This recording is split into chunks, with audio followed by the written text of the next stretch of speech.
What's going on, guys? Mark back here with another video. So apparently some images of the brand new Nikon D850 had just got released onto the internet. So I thought, well, instead of just making a pre-recorded video, I figured why not let us discuss. I'm an old school Nikon shooter, all the way back from the days of the D90 when when it came out years and years ago. But this is some pretty interesting stuff, and I really do hope that it is all that it is cracked up to be. Again, we're always talking about hype trains, and I am always extremely leery of what people have in store underneath all of the hype material. A lot of times it's just not what it's not what they make it out to be. But they said yesterday that this thing was going to exceed expectations, and I really do hope that that is in fact the case. So if you guys are interested in talking about the Nikon D850, hop on it in the chat room. I would like to hear what your expectations are for this camera, what you anticipate it actually having, and if you actually plan to buy it. I don't know personally if this is going to be the right camera for everyone. Most of these cameras with these extremely high megapixel counts, the vast majority of people don't need them. If you work in a studio environment, then I would say yes, you might actually want it, but you probably don't need it. I mean, most everyone wants, you know, the highest, the biggest, the largest, whatever, but you know, not everyone actually needs 50 megapixel files to do a wedding, to do street photography, to do all that kind of stuff. There's no need. The only time you really need something with that many is if you're going to be doing high resolution prints. So I'm actually not even opposed to speculating and just having a good time with what you guys think the specs might be. But first I need to head on over to the chat room and pull that up.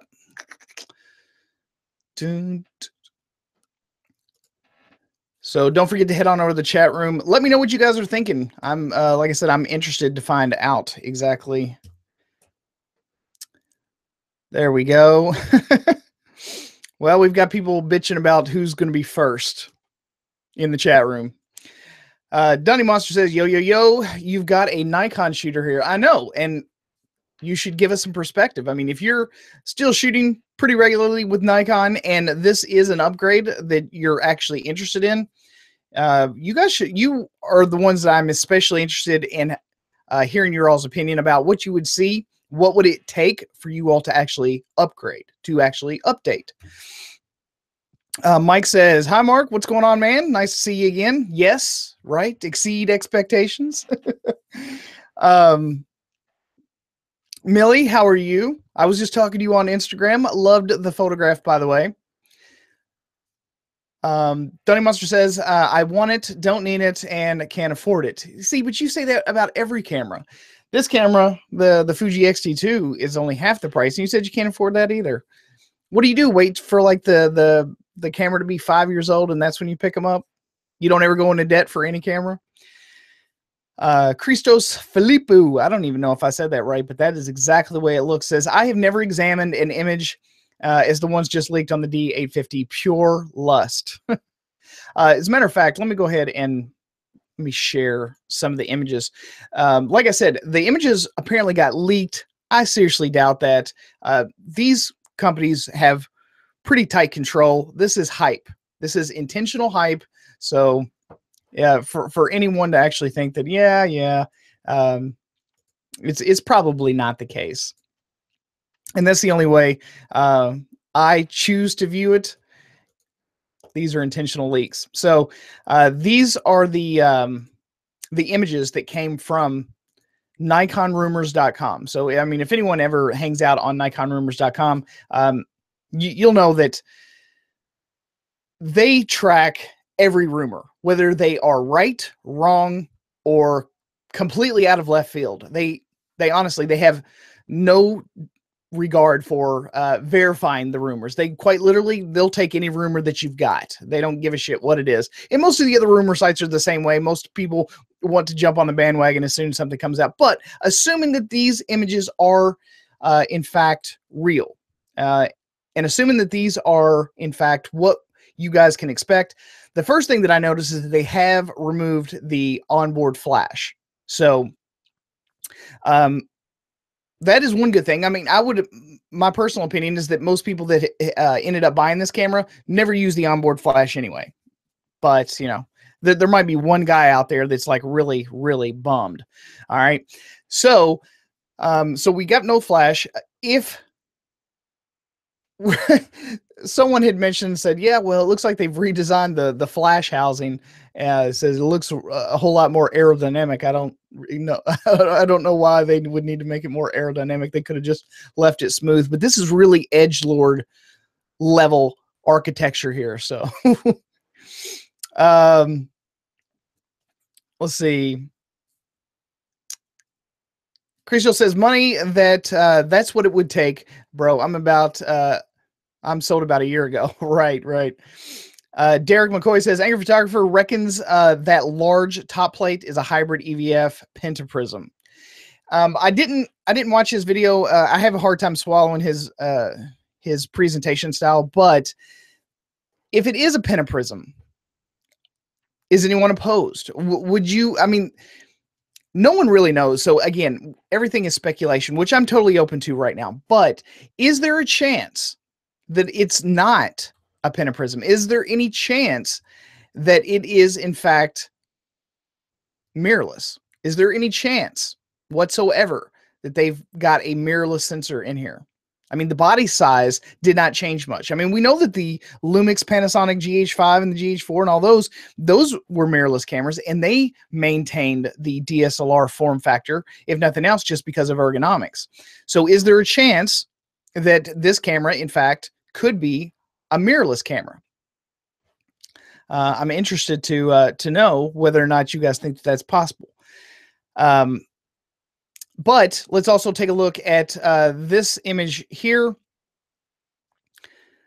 This is the front of the camera, and to me, it doesn't look like much has changed. They still got the switch on the front. It looks like they've still going to maintain the PC sync cable ports on the front. I'm really surprised to see that they're still carrying over those sync cable ports. I can't think of a single modern day photographer right here, right now, that still uses it. But, you know, apparently there's like 3 guys out there that are still want it. Nikon really likes those guys. Anyway, so it says here, it says it also appears that Nikon has removed the built-in flash that was present on the Nikon D810 and redesigned the aesthetics of that part of the camera. So it's now more aerodynamic. And you can see that the difference between the two, I'm sure that it probably increases weatherproofness, but again, I think that the vast majority of people that would even be interested in this camera would be people that, I don't know, would be doing stuff in a studio, so they don't really need it. They're probably going to have, you know, plenty of lights and all that sort of thing, but it would increase weather sealing for those that wanted really high resolution landscape photographs. So that's always a good sign. A second leaked press photo shows the camera from 2 different angles, and it says here, it says, from these photos, we see that the Nikon D850 will apparently have a tilt screen, which I found interesting. Maybe Nikon and everyone else is finally waking up to the fact that this is the minimum. Having the ability to tilt these screens up and down so that you can get really interesting angles. I mean, it's just absolutely invaluable. Now, it would have been even more dope if they had actually made a fully articulating screen. I guess some of these big companies still don't see the value in that. Thank God Panasonic does. But yeah, I would love to have seen a fully articulating screen on anything from Nikon or Canon at this range.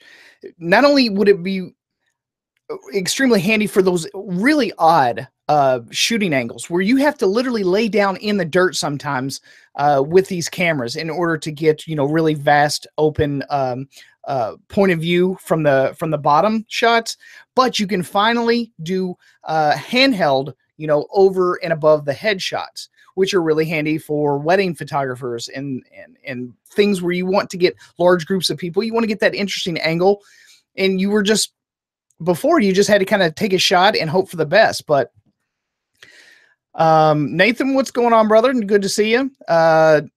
Christo says, angry photographer has no clue. He was saying that it would lack dynamic range. The video dictates quite the opposite. Check out my comments in the video. You will get me. Okay. Denny Monster says, oh, and don't forget that I ordered the Tamron 24-70 f 2.8 G2, so I don't always wait. Well, fair enough, Dunny.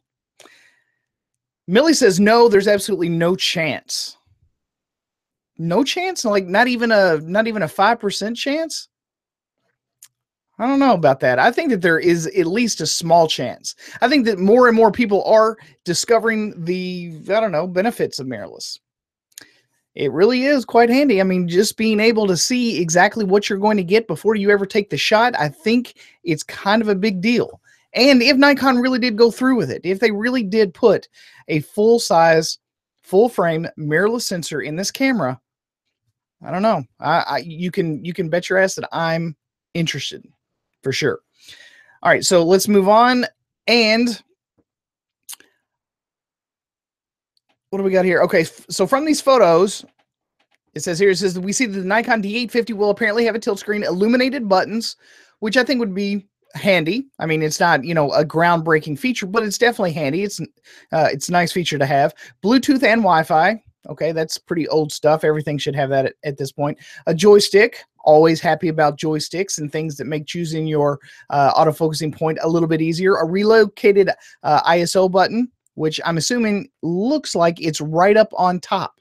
So, you know, if you hit the ISO button and just use one of your command dials to quickly and easily change your ISO, I don't know, you know, how difficult it was before. I know that when I used to shoot Nikon, the ISO button was always on the left-hand side of the rear of the camera. So it wasn't in a bad place, but it wasn't necessarily in the best place. So having it right there over your shooting index finger, it really will make access much easier. Because if I'm looking at this correctly, you've got your movie record button right there, you've got your ISO, and you've got your exposure compensation button right there. So all of those items, having those really accessible is a really nice thing to have. And but no AEL button and a redesigned physical interface. So if we look back here, there's only one button, and that's the AF on button. The auto exposure lock button doesn't really make much sense to me personally, because I think more and more people are just using auto ISO at this point. You know, you're able to control, but I'm not really for sure why they would leave the lock button off. Maybe it can be auto configured or manually configured in the menu system or something. I don't know. I don't use auto exposure lock a whole lot, but I know a lot of people that do. You know, they want to compose, you know, get the exposure just right, lock it off, and then, you know, recompose the shot so that the exposure doesn't change. I can definitely see the benefit, but I do not think that you should be removing options. So if they've removed this option for whatever reason completely, I think that was probably a bad move. Just personal preference, though. I do think that if you are going to pick up this camera and they have in fact removed functions, even while adding other ones, I would be pissed if I were you. Let's see. I'm gonna read some comments here. Yep, it's essentially a mirrorless hybrid. That's what I'm thinking. I'm hoping that it's a mirrorless hybrid, because the Fuji X Pro 2 having its hybrid viewfinder, if they put anything even close to that in this camera, having both an optical, if it didn't go full mirrorless, and the EVF, you know, like maybe even a small EVF, that would make this camera probably over the top. They would put this camera over the top, I think. Derek McCoy says, mind you, he also said that it was going to be called the D820. His words were, I will be proven 100% accurate. It's irrefutable. Yeah, he says that all the time. On the few videos I've seen, anything that he feels 100% confident, he just goes, that is undeniable and irrefutable. But not always the case. Cristo says the mirrorless camera from Nikon, I suspect, will carry a curved sensor, which, judging by their last patent application of a new 35 f2 lens, I'm afraid will require a new series of lenses. Yes, that is true. The patents that they had released, they're having to develop completely different lenses for. So I don't think that this camera is going to have that, but do we know that for sure? I don't think that they would have had to develop a completely different mount for the new lenses. They would just have to redesign the internals to make full use of the rounded and concave sensor that they at least put patents out for. So that's interesting that you bring that up. I wonder if they did put that new sensor in this camera. Now, again, we have to keep in mind that height material is a whole hell of a lot different than actual specs. I hope that they squash a lot of these rumors and stuff pretty early. You know, I don't want a whole lot of the speculations to swirl around for too long. They need to make it known exactly what it is and get people that are interested in this camera actually into the buying mood. Okay, because if it doesn't meet expectations, they're going to have a lot of people that are going to be waiting, maybe even pre-order, and then they find out, and then, you know, pissed off consumers. No one ever wants that. Let's see what else we got.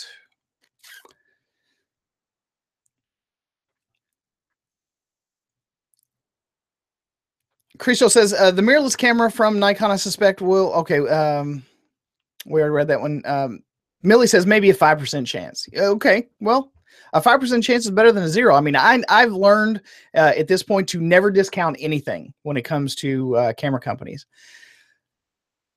Christos also said new ergos on the D850 deeper grip. Yeah, I mean, in the D810, the ergos on the D810 were not bad at all anyway. So, Dunny Monster says, lock that mirror up and use only the EVF. And if you have a mirrorless camera, drop down the mirror and use the optical viewfinder, and you have a DSLR. Best of both worlds. Nikon rocks. Well, we don't know that for sure, Dunny. Don't get everyone excited, especially if we don't have. Because this is all we have. You know, we've had the initial rumors. We finally got confirmation of the name, and now we've got some potentially leaked photographs. Crystal says touch configuration might be the answer. Millie says, I don't think this particular camera is mirrorless. You may be right. Crystal says, Dunny Monster, you nailed it. I would actually be okay if it was hybrid, Millie. I really would. I think that if it was actually a hybrid camera, now let's just talk about how powerful this particular configuration would be. Okay. If we take a look at how successful, say, like the Fuji X Pro 2 was, being able to see outside the frame. Now, generally, these types of configurations are set up for rangefinder style cameras. But what if, maybe, just maybe, that this camera was actually set up so that it could be both ways? What if you had the hybrid EVF so that you could have it in either way? You could see outside the frame and anticipate your shots better. That would make it really useful for street photographers. I can't imagine dragging that heavy beast of a bitch around all day, every day on the road. But if it actually did have a tiny little electronic viewfinder so that it could utilize automatic settings changes inside the camera in real time while still maintaining the integrity of current light, available light, bouncing off the mirror, and then going up into the optical viewfinder. The best of both worlds in that EVF, OVF, that's a really interesting concept. And if they did it, if they actually did it, that would satisfy more than one group of photographers. So, that's what these big boy companies have to do. There's too many of these mirrorless companies that are doing amazing things. Panasonic is now dominating video, at least the non-autofocus type. Sony is dominating in video in the low light type. And you've got Fuji that is now starting to dominate as far as mirrorless in the photographic side because of color rendition and the availability of amazing modern autofocus lenses.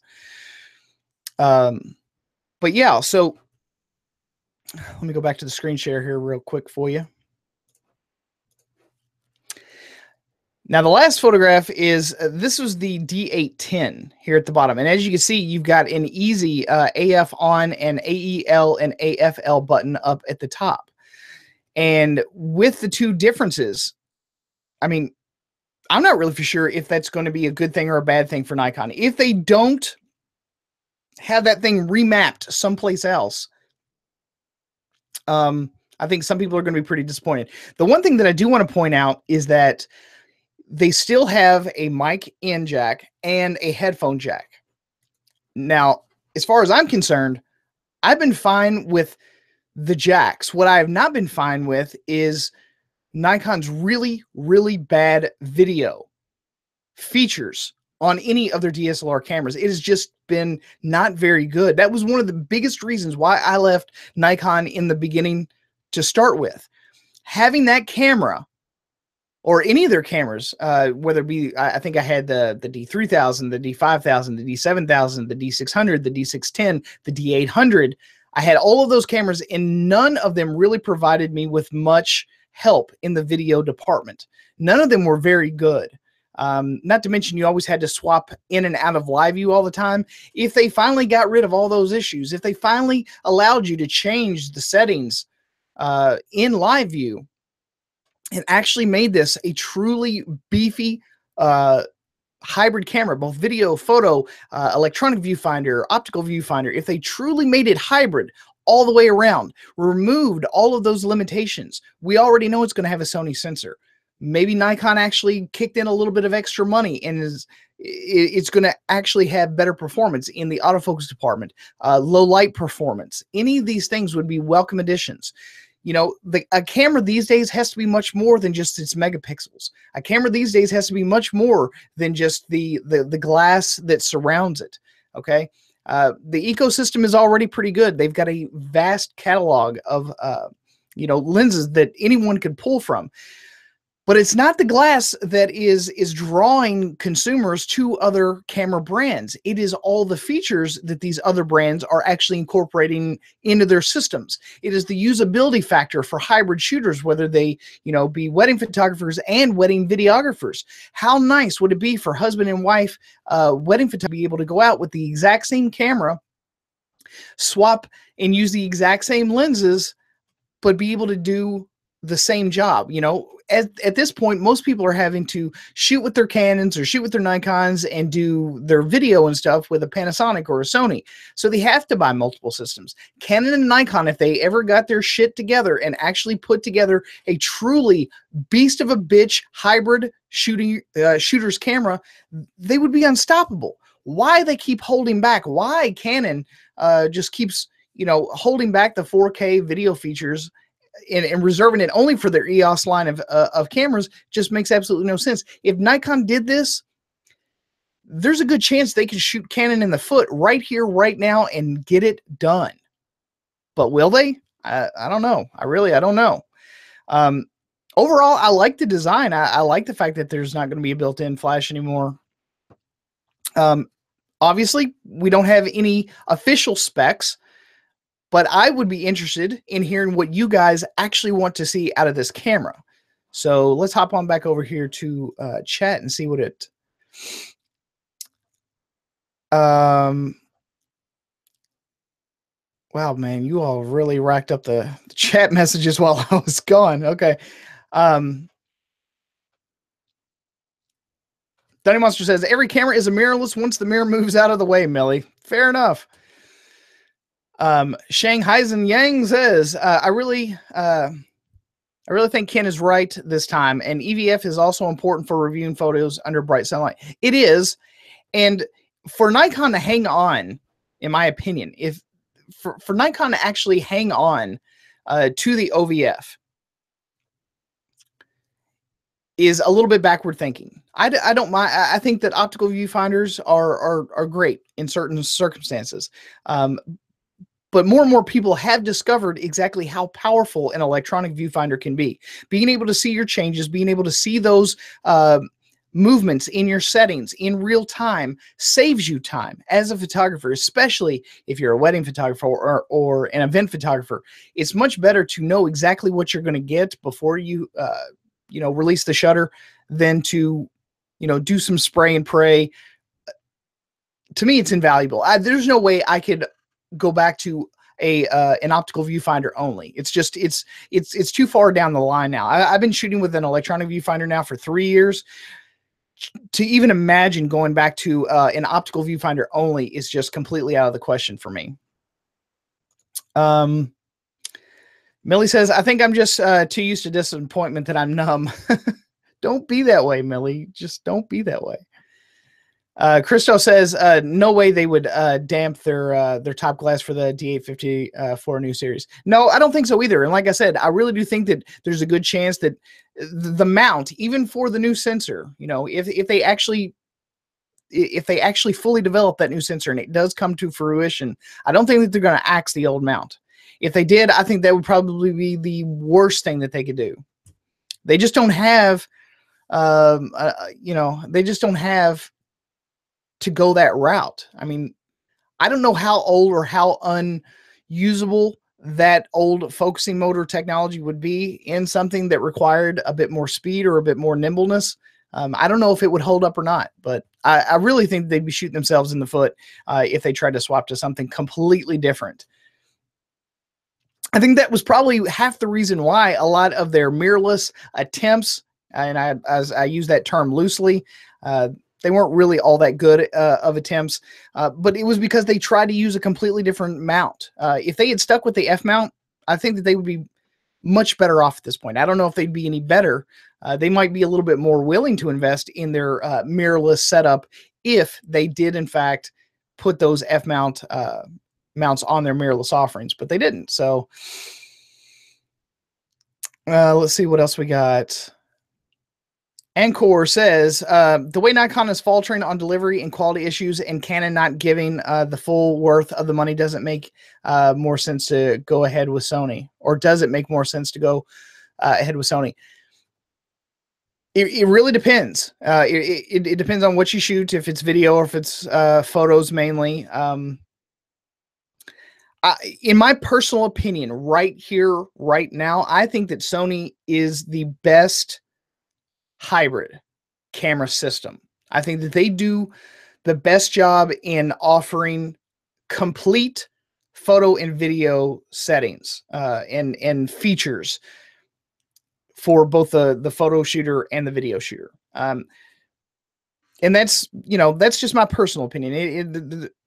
Just from everything that I've tested since I got into the Sony system, and I'm a Fuji shooter too. I mean, I bought full head and shoulders into the Fuji system. I love Fuji's cameras. I love their lenses. And for photos, this really is the best that I have found. Not necessarily because Sony's lenses are no good, but in order to get the same level of quality as an APS shooter as I am, you have to buy twice the price in their FE glass. If you're mainly a still shooter and you don't mind APS-C, Fuji's got it, whereas Sony's A6000, A6300, A6500 just doesn't have it. They do not have the APS-C offerings, and in order to get the quality, you got to go all the way up to FE glass, and then you're paying damn near double what you could get with Fuji. So I kind of based my purchase off what I wanted to do and the price considerations and size for that matter. FE glass is way, way bigger than APS-C glass. He also says, I've been waiting to upgrade from the Mark III, but the Mark IV was a disappointment. So what to go ahead with Sony A99 Mark II? Personally, I would not go with the A99 Mark II. Again, personal preference. You might end up really liking it because of its form factor, if that's, what you're focusing on, but I don't see that being the main point of consideration for most people. Most people are looking to swap to a new system because of features, not necessarily because of ergonomics. But yeah, if you want to keep that same DSLR form factor, the A99 is just, it's a nice feeling camera in the hands. I got to play around with it down in Austin, Texas at the Sony press event last November. Amazing camera as far as ergonomics go. Denny Monster says, yeah, Nikon finally woke up. Eventually, Nikon will just make their cameras fully mirrorless, but one day, but will retain the bigger body, which allows future 8K video with no overheating. And I think that that's probably a smart move. With Sony having way too many overheating issues, it's going to be much more beneficial for people that are looking to do these really high resolution video shoots, whether it be 4K or 6K or 8K or whatever, however they choose to sample the sensor and then downscale it for maximum resolution. You want some extra room in the body in order for us to not have the Sony issues. Because even though Sony removed the protection or the warning, I still think that it's going to burn up a lot of Sony cameras into an early grave just because, you know, oh, well, the warning didn't come on, so it's going to be just fine. So you're going to have a lot of people out there shooting in really high heat situations, and they're going to give their camera a short lifespan. But most people don't keep their cameras very long anyway, so I don't know that it really matters at this point. Christos said, Nikon will rewrite the book on mirrorless. They have patented curve sensors since 2013. Their latest trick, excuse me, with the lens and the period for manufacturing maturity for the sensor ties up very likely. You could be right. Keith Alexander says, what's up, all you photography gangsters? Thanks, man. Christos also says, should announce mirrorless during Christmas to hit stores by first quarter 2018. You know, if I was a betting, now if you're talking about the D850, I think that's going to be released or announced probably within the next week. That's my prediction, and it will probably be ready by fourth quarter this year. They're going to want to compete in the holiday space with everyone else. At least that's my prediction. You know, I think that holiday sales, I could be wrong. It could actually come out sooner than that.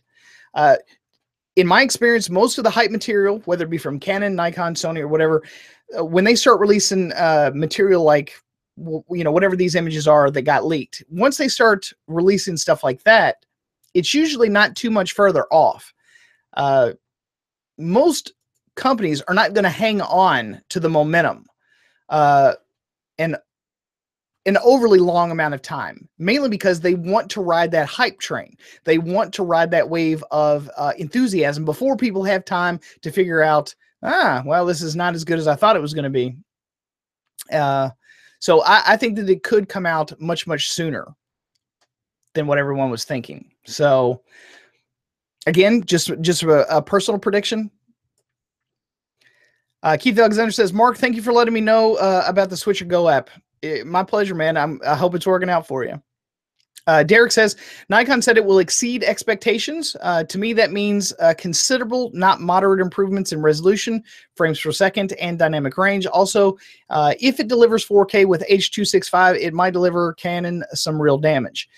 And I personally agree with you. Seriously.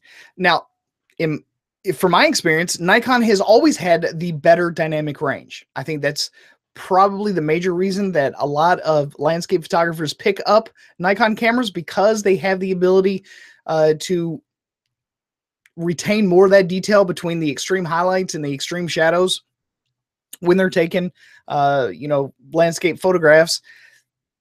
The frames per second, I don't know how much of a frames per second bump that they would need to compete. This camera is, not, in my opinion, not made for speed. It's made for high resolution and quality, at least if it follows its younger brother or its older brother, the Nikon D810. I think that it will probably carry about 8 frames per second, maybe 7.5. I don't know, but 8 sounds to be a nice round number. If it did have 4K, and it did a 6K readout and then downscaled or downsampled that into 4K, that would be amazing.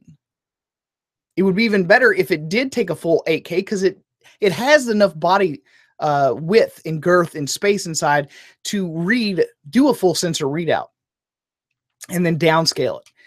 I don't know if they've got the software to do that, though. I don't know if they've even considered it in the past. But if they have finally snapped out of it because they're losing money hand over fist, and they actually implemented some of this stuff, they would kick Canon right in the D, and pretty quickly too. Oh yeah, and if it did in fact have H.265 as an internal encoder, yeah, not only would we get amazing image quality, but it would take up half the space on our cards. And I don't know a single person out there that doesn't want to save some space on their cards. But I know that a lot of big companies are a little hesitant to spend that extra cash, which I am thankful that Apple is in fact going to have H.265, because I really need to start saving some space on my phone and tablets. Dunny Monster says, I won't lie, I was getting worried about my investment in Nikon. The D850 cements my future commitment to Nikon, and I'm confident in their future. You know, those are bold words for someone that don't even know what the specs are yet. We're getting pretty close, though. Millie says, I am Canon, Nikon, Pentax, and Sony shooter. Yeah, you're pretty much everything at this point. Shang says, Panasonic is doomed for video in the future. You'll need more than 33 megapixel on a micro four thirds sensor for 8K. Yeah, I think that was one of the biggest reasons that a lot of people just couldn't make the switch over to Panasonic, not just because they weren't future-proof, but the micro four thirds sensor does have a lot of pros for picking it as a good video platform. You don't have near the amount of rolling shutter that you do with, say, like the Sony systems. The Sonys are just absolutely terrible. They are horrible for rolling shutter. You know, it's just no good at all. Let's see what else we got. Oh my God, there's so many comments.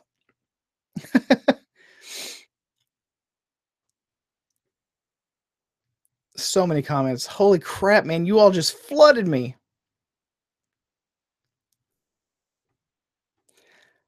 Oh, hey, what's going on, Eric? Focus peaking is the best part. Yeah.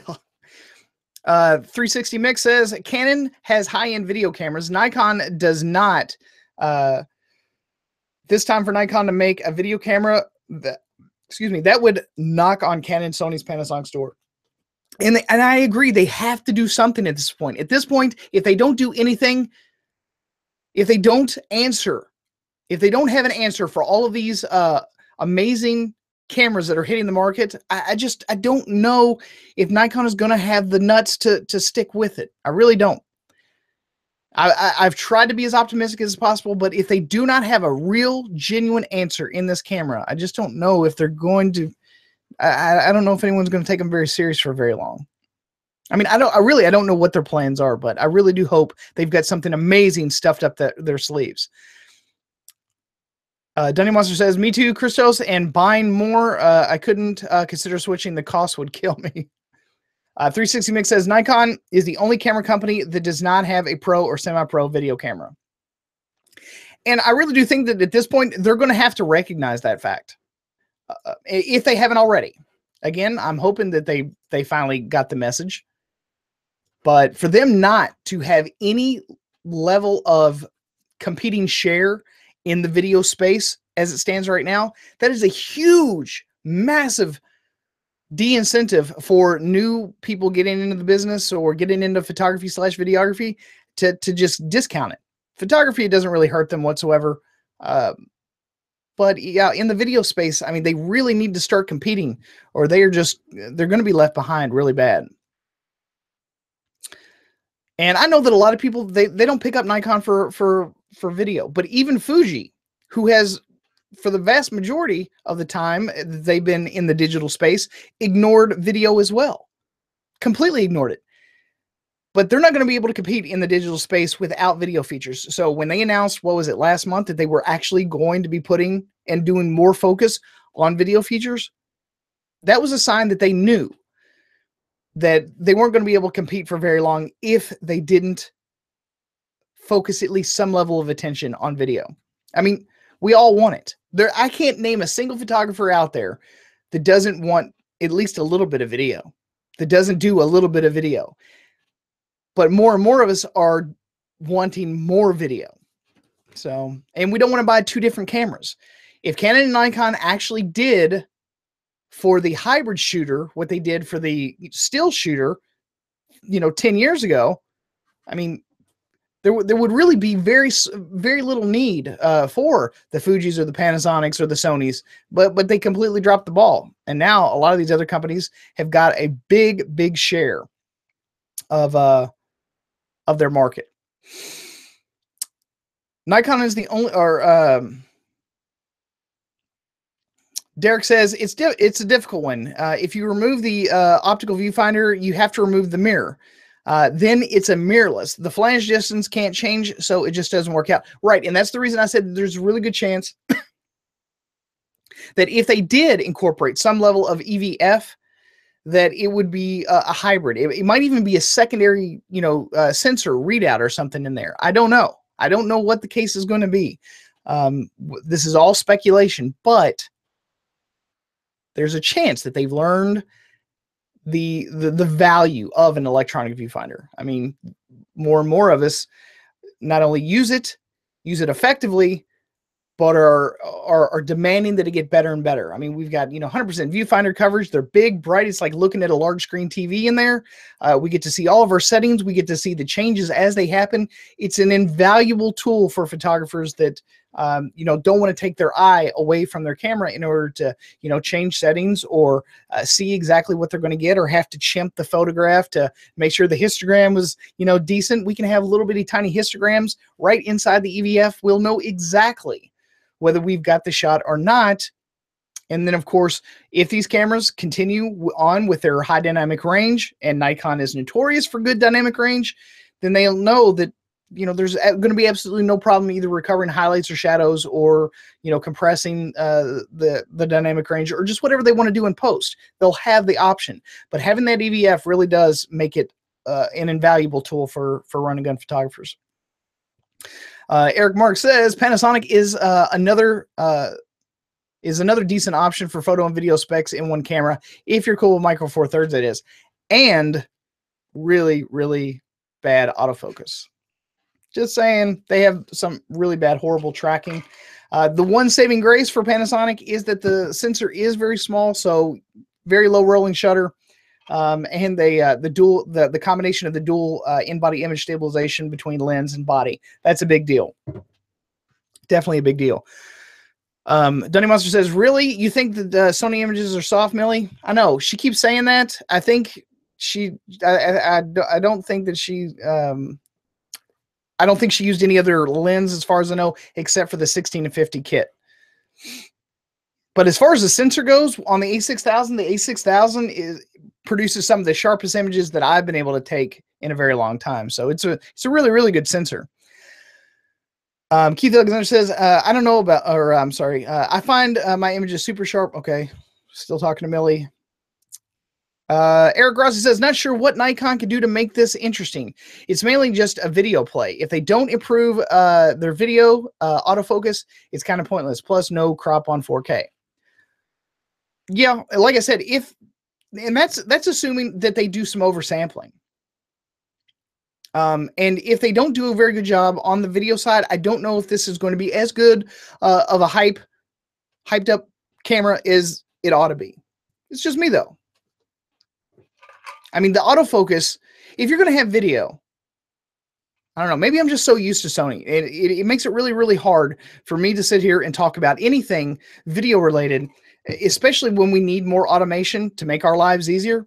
Not everything in our lives, we don't want to do everything manually. Okay. So in my opinion, manual is a given. I mean, you just shut everything off and it'd be manual. But if the autofocus systems, if you're going to include autofocus systems, you need to do it up right and get your algorithms down right, not only for photo, not only for your stills, but also for your video.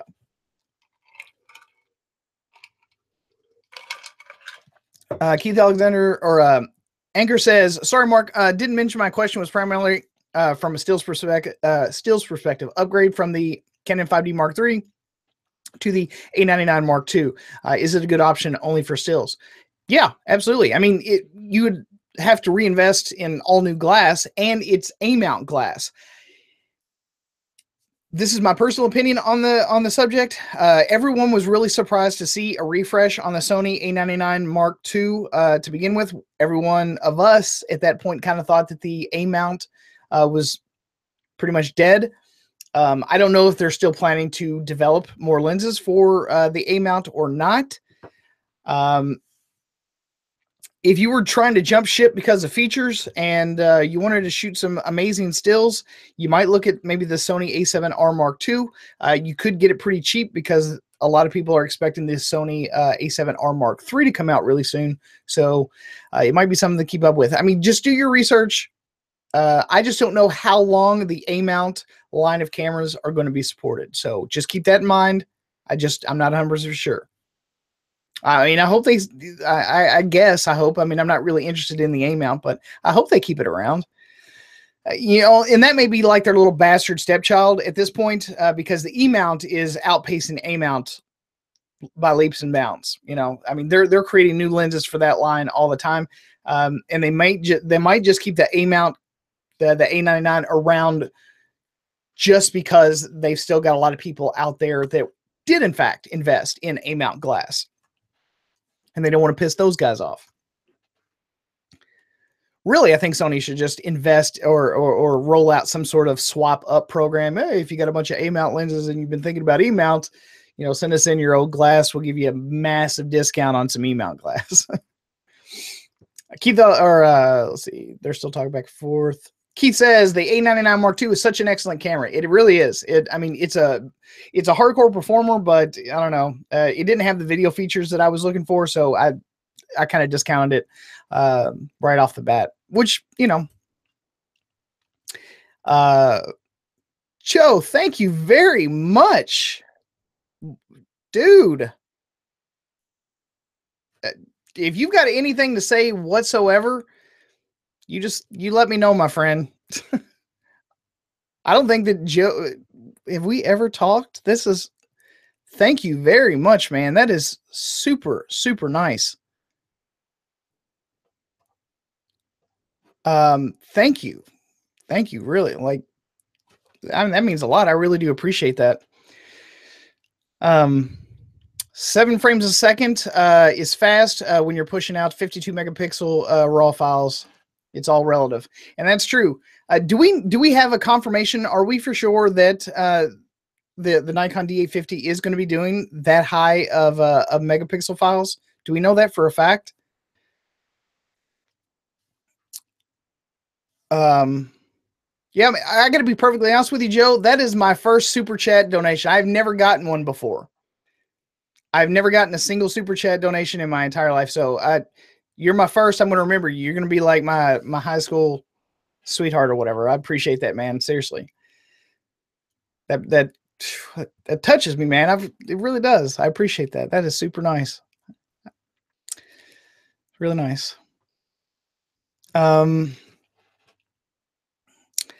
Keith Alexander says, I'm an A-mount shooter, and there is Samyang lenses for A-mount, and Tamron has lenses for A-mount, and Sigma has the 18-35 art. Yeah, so, I mean, you don't just have to rely on Sony's mounts if you don't want to. Seriously. You do have a lot of options when it comes to glass. So even if, I mean, Sony's already got the vast majority of all the major focal ranges down for the A-mount. So, I mean, it's not like you're going to be lacking anything, but if you needed to dip outside of the Sony A-mount line of lenses, you're gonna be just fine. You've got options. And like I said, it's an extremely powerful camera. I mean, a ridiculously powerful camera. So if it's primarily for stills, you're going to be perfect.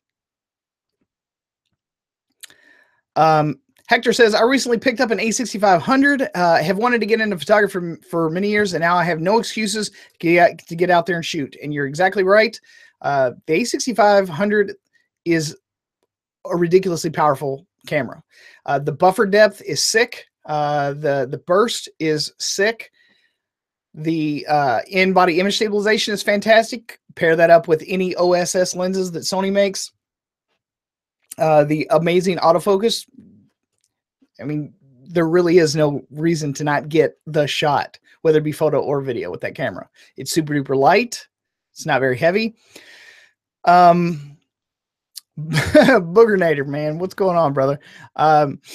A-mount was a great bridge between mirrorless and traditional DSLR. My A77 Mark II used to kill for portrait and action. And like I said, it's an extremely powerful line of cameras. The A99, watch any of the reviews. Watch any of them from like my buddy Dan Watson. Check out the one from, I think it was Max Yuriev that did one too.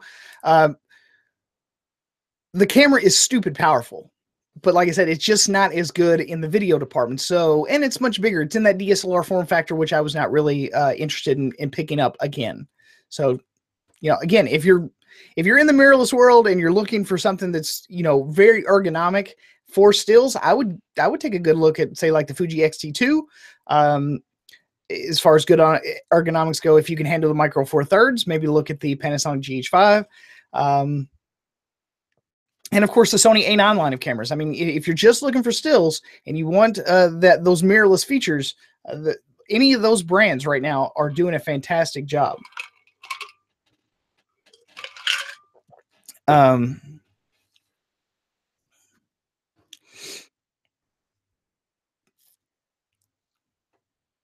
Let's see here. Dunny Monster says, no facts, but why ruin the fun? Yeah, and I'm totally fine with that, man. I absolutely love speculation. And then, you know, I need to start like a betting pool or something where we just start taking bets on what it is. Of course, we'd get shut down like DraftKings and FanDuel and stuff like that, but damn, it would be fun. Let's see. Joe S says, love your videos. Thank you, man. Thank you so much. I really do. I appreciate that. You really did not have to do that. Seriously, I'm humbled by the donation. I really am. I appreciate that so much. Keith Alexander says, I still use the A77 Mark II all the time and still use it for time lapse. Sweet. I finished my time lapse using the A77 Mark II. Boogernator says, Keith Alexander Baylor, that's awesome. Yeah. Hector says, thanks, Mark. No problem. Shang says, nah, Sony should just make an improved EA4 with no translucent mirror. Minolta Sony A-mount users would be happy. Yeah, I think so too. If they had done that from the very beginning, I think that they could have probably pulled in a lot of other users at that time. Oh my God. The price tag, I think, scared a lot of people away too, because I mean, $400 really is a lot to pay for just an adapter. So, you know, unless you need, say, like a speed booster or something like that, or if you were already invested in the system, I think it makes it kind of a hard sell. So they really, in my opinion, they should start including the adapter is like a package deal and give you know, potentially new buyers a discount on it or something. But 360 Mix says, Joe S, are you from Taiwan? Okay, it's not talking to me. Boogernator says, fudge, just buy a Polaroid. No, man, no. It was good though. DP Chris, I bet your Fuji that you will have more than 10 megapixel. What's up, Mark? What's going on, man? Yeah, that's a good bet, man. I think you'd probably win that one. So no, I'm not going to bet you. Yeah, it's definitely going to have more than 10 megapixels. 360 Mix says, Mark, I sent you my phone number. Call me when you have a chance. You did? That's all. You want to do that sexy talk, don't you, Daddy? Just kidding. Yeah, man, I'll give you a buzz. Joe S says, yeah, I'm from Taiwan. It's real late here. I mean, 1:51 a.m. late. I was going to go to bed and saw Mark's live video. I appreciate that, Joe. Seriously. All right, Anchor says, thank you so much, Mark, and everyone else for your suggestions and views on the A99 Mark II. No problem. Hope it helped you out at least a little bit. Christo says, any Astro shooters here? Come on, comments on the teaser. Are we talking about astrophotography? Because I need to tell everyone that the solar eclipse is less than a month away. So if any of you are planning to do some solar eclipse photography, let me know. I want to do a collaborative, maybe not a collaborative, but I want to feature everyone's solar photography. So if you do plan on getting any shots of the sun or the event in general, please let me know. I want you guys to send in your solar photography photographs. I want to do like a whole show with only my viewers and just showcase everyone's work and see how many different takes you can have on the event. I happen to live right in the path. I'm going to have total obscuring of the sun where I'm at. I'm in the middle part of Kentucky, so I'll have to drive about an hour and a half or 2 hours south to really get directly underneath of the path. So I'm thinking about maybe heading over to Lake Malone or something where it's not going to be as crowded. I know that it's going to be super duper crowded in Russellville and you know, in the Paducah area, anywhere between there. But I'm thinking about going to Lake Malone. It's a state park. You know, I don't have to worry about being on someone's private property or, you know, stuff like that. I should be able to get some good views. I plan on getting out there about a day early so I can scout my location and all that kind of stuff. So anyone that's interested in sending me in their solar photography, let me know. Keith Alexander says, make sure you use the super ND filter. Yeah, I'm going to use a solar filter. I am not going to use an ND filter. Anyone that was planning on doing the solar photography, do not use a regular ND filter. Don't do it. I mean, it'd probably be all right, but go ahead and invest in a solar filter. You don't want to burn up the optics or your sensor in your camera if you plan on doing that. So let me go ahead and do my screen share again here right quick because I'm about to wrap up.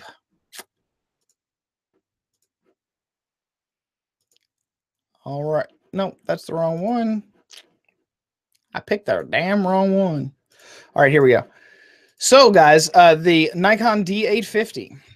So these are the leaked photos, and that is what we're working with. It looks like it's going to be, you know, a nice replacement. At least from the leaked images, it looks like it's going to be a nice step in the right right direction for the Nikon loyalists, the people that already own the D800 or the D810. This is going to be perfect for them. If some of the rumored or speculated new features that the camera is going to have, I can see it being a worthy upgrade. As a hybrid shooter, as someone that does both photo and video, I don't know if it would necessarily be the camera for me, but I am so interested to see if they are actually going to live up to the hype material. If they actually do live up to the hype material, if they do something truly revolutionary, please, for the love of God, Nikon, do not just let this be an 8K camera in stills mode only. Please, God, don't let it just be 8K stills grab. Just please don't. Just give us 4K.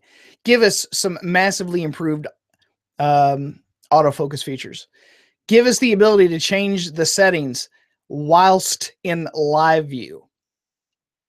Okay? Don't shortchange us. Like this is not the time to be effing around. There are too many other competitors in the space, and you have really got to knock it out of the park here. Okay? You've got to knock it out of the park.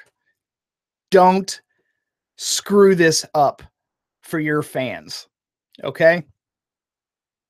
You can't afford it. You're already laying off people. You've already canceled a full camera line. You cannot afford to F this up. All right? You just can't do it.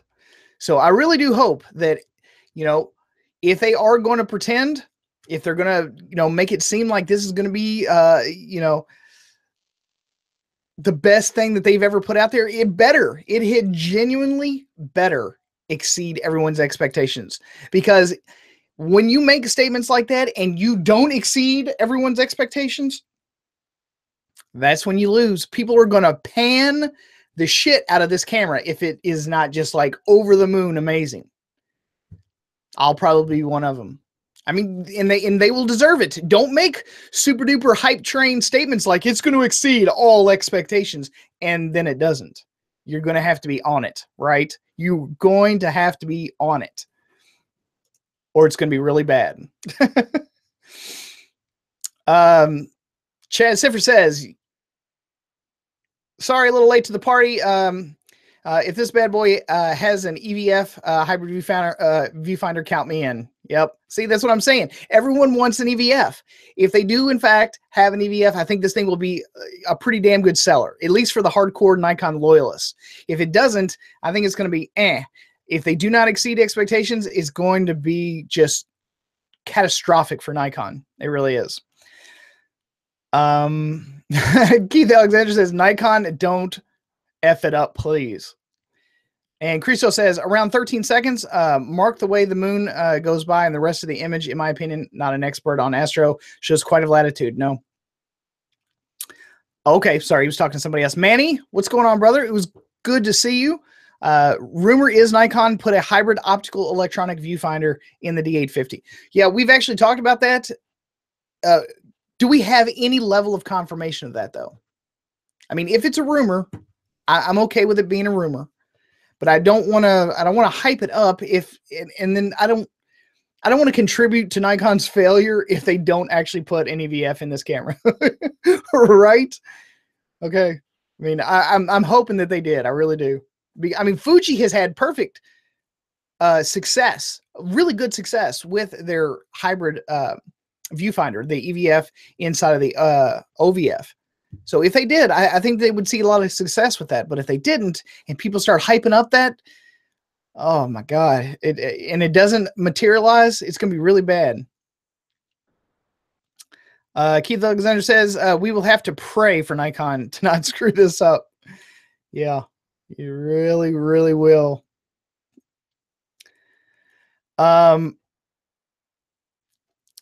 Let's see. Dunny Monster says it's called the D850 for a reason. It's got 85 megapixel sensor. Heard it here first, folks. Ah, Dunny.